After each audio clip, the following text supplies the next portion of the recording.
We didn't get to work yesterday. We got quite a bit of rain. It's slick this morning. Probably going to have to go ahead and lay on off this road today. Work out our other pile. This is where having a dozer would be really nice. I'll be able to take that dozer and cut this slime off the top of the road. I can do it with a skidder, but you're taking a chance on tearing your road up with a skidder. Anybody who's worked in the woods any amount of time knows what I'm talking about. Something about the difference of the tires and the tracks. You can back drag that road with a skidder and those tires just pump the ground and it mushes up and the road goes to hell real quick. Take a dozer and you can do donuts out there in that road. And it stays good and hard. And we have a dozer on the other job. We also have a road grader, a little small one. But those stay over on Dad's job. He got him back up in the road. Right there where he's sitting at, the rock starts. If they would bring another load of rock in here, I could probably go ahead and work this, but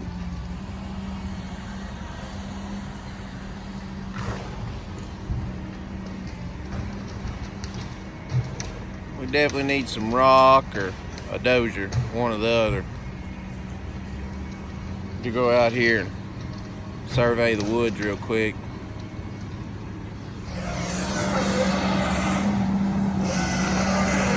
Look at the woods and see how wet they are. We'll be back. I'm walking down the access now. We knew the rain was coming. We got more than they were predicting though. But we always try to prepare for the rain. As y'all can see, skidder drivers have just flogged the trash into this access road here. All this up through here is going to be fine.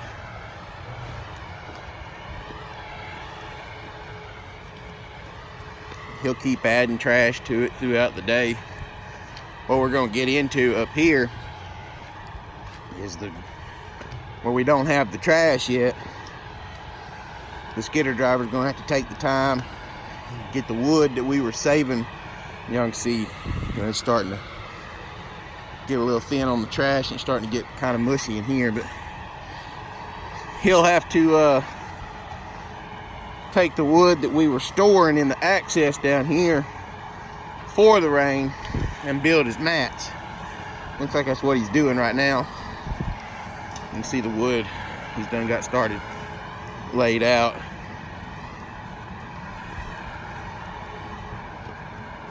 So what he'll do is, as I was cutting the access for him, I was just throwing all the wood real hard to one side, keeping it out of his way to where he could skid without having to skid across it. And we left that wood down here.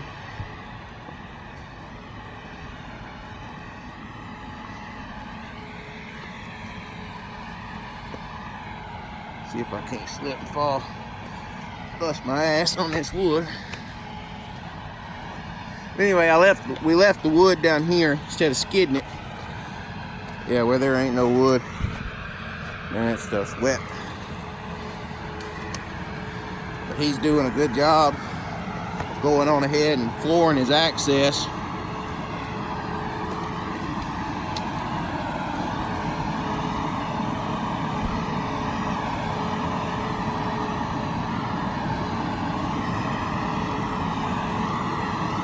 So all the wood, like I was saying, all the wood that I had cut and threw to the side for him, he'll use it to build his access with.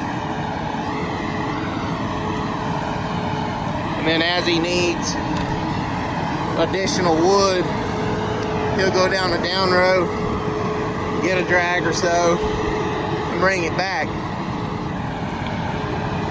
And he'll fill in these open spots like this here. Kind of like how that in the middle, or over there. Still needs wood. See if we can watch him long enough, see if he pulls some wood out. Show you how he heals it up, builds his mats, and he's still pulling wood out of the access. And it's not like, oh my God, boggy. And y'all can see it's a little sloppy wet on the top right there where he's skidded just one row of thinning wood.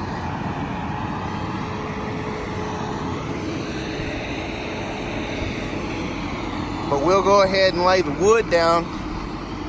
It does two things. One, it prevents it from blowing out, blowing the ground out, you know, just falling in and rutting really bad. The next thing it's going to do, the ground probably could be skidded on without matting it like this, without shoveling up the access. But your money ahead 9 times out of 10 to go ahead and put the wood in the access like what we're doing right now.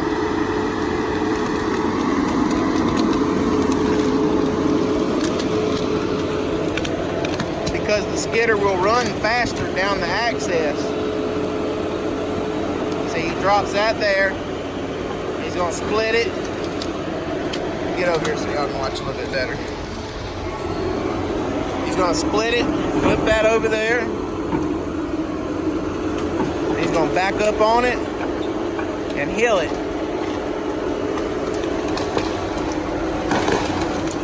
Flip his tops and stuff around. Yeah, it's going to break sometimes. That's just part of this game.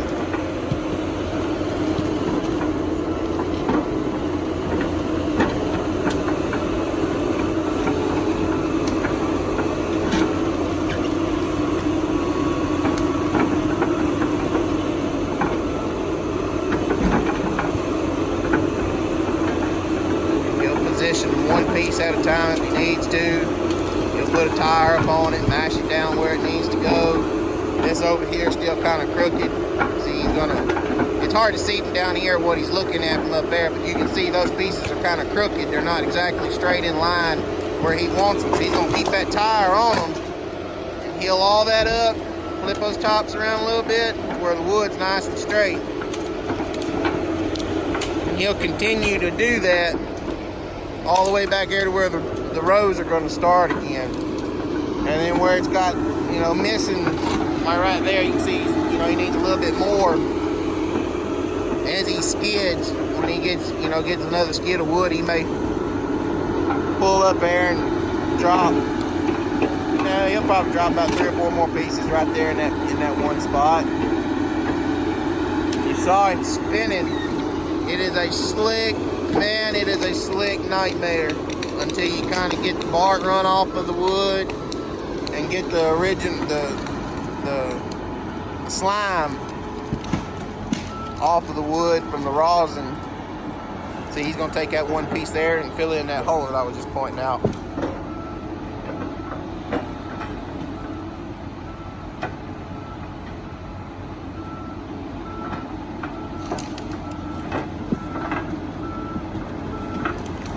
See how the dual, it just hangs that wood and it stays up on it.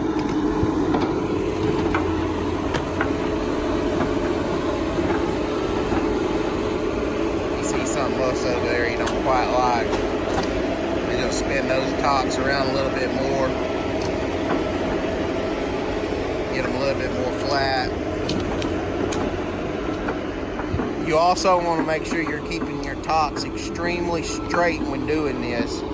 Keep the wood straight, because if you get something kind of cross-threaded in that pile and it hangs those duals, it's like running, you know, train tracks with a train. That train's going to go wherever them train tracks are laid out. That skidder's the exact same way when it comes to doing this wood like this. if that wood's not straight, that skidder's gonna go wherever that piece of wood is pointing. Oh, you gotta run away. Oh, no, never mind. He's actually gathered that one up and pulling it up to fill in that hole some more. I didn't even see that.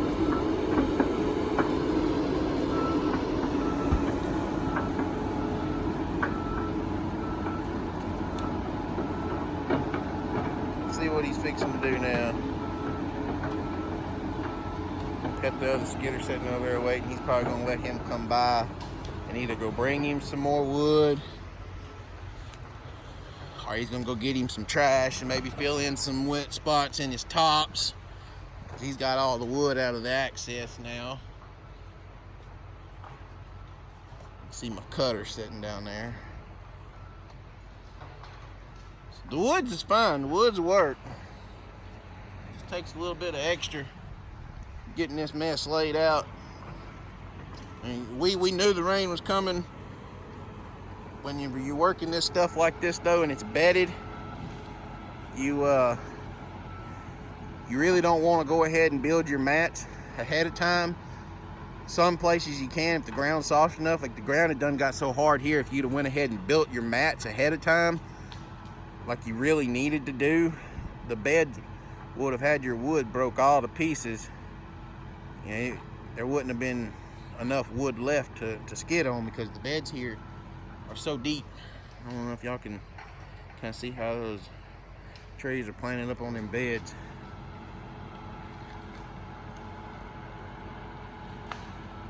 Watch him flip that stuff around. Now he lost him. It is a very tedious process. It can be a very aggravating process. It takes a really good skidder driver to do this. Shoveling, swamping, following a track loader around. I mean, yeah, the cutting and the shoveling side of it, that's hard.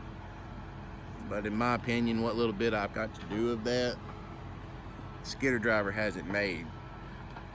It takes a damn good skidder driver to do what he's doing right now in first inning and make it work and not tear the ground up at the same time.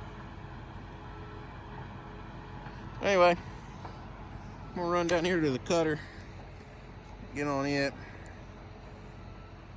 cut out a little bit, see how the ground feels under the machine. What I can see so far though, it's gonna be fine. I'll probably have to just down row and thin everything by myself and lay it out for the machines to run on the wood. I don't see anything to scare us out of the woods. It's my road up there. My road is slick. But we'll try and be back a little bit later.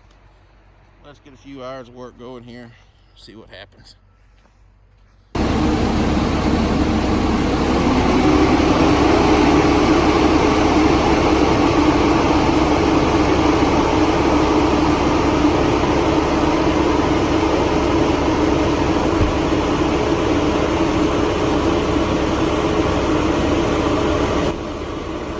So I'm just going to let this one play through. It's going to be kind of lengthy, kind of long. I had to walk out and help the crew figure out what we needed to do here. Truck, once we got it started him down in the road, he kept sliding off of the road and it messed the road up. He was already in there, so we went ahead and loaded him, and we were trying to get him out here. We got him out without damaging the truck or anything like that. It's the road. You can watch the John Deere skidder back here as he turns loose the wood, trying to reposition himself a couple of different times. It's slick. The skidders won't even stay up in the road. It's so slick at this point. But we're just gonna watch this, let this one go through. Like I said, it's gonna be a little bit long. We're gonna watch the two skidders work together and get this truck out of this mud hole here.